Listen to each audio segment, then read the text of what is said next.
À peine une semaine après le Paris-Tours, c'est Montlouis qui vit au rythme de la petite reine. Près de 80 coureurs à l'affiche de ce trophée cycliste international handisport.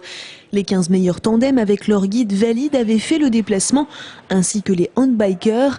Tout cela selon un principe inchangé au fil des éditions.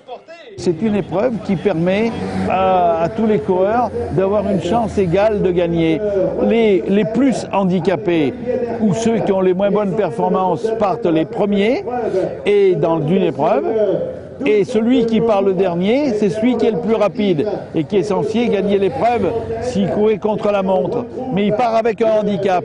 Et on fait en sorte qu'à l'arrivée, à la fin des 10 tours ou des 12 tours de circuit, normalement, ils devraient être tous ensemble à l'arrivée pour se retrouver. Et en fait, ils ne se retrouvent pas ensemble parce que 2-3 tours avant la fin, les choses se clarifient et on a toujours les meilleurs qui arrivent à la fin.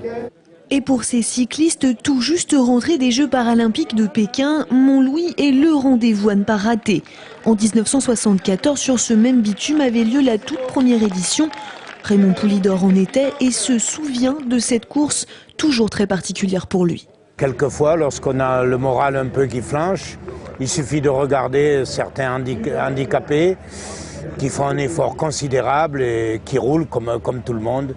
Je sais que la première année, lorsque j'ai disputé ce trophée, j'avais été surpris par la performance des coureurs, puisqu'on peut dire que ce sont des coureurs, comme tout le monde. Et de plus en plus, ces coureurs sont performants et évoluent sur un vélo comme pratiquement une personne normale. 4 courses portées par la voix du Tour de France et le sport pour fil d'Ariane entre ces coureurs médaillés. De quoi faire encore évoluer notre regard sur le handicap. La fréquentation aura quant à elle su être éloquente. Près de 9000 personnes ont assisté au trophée 2008.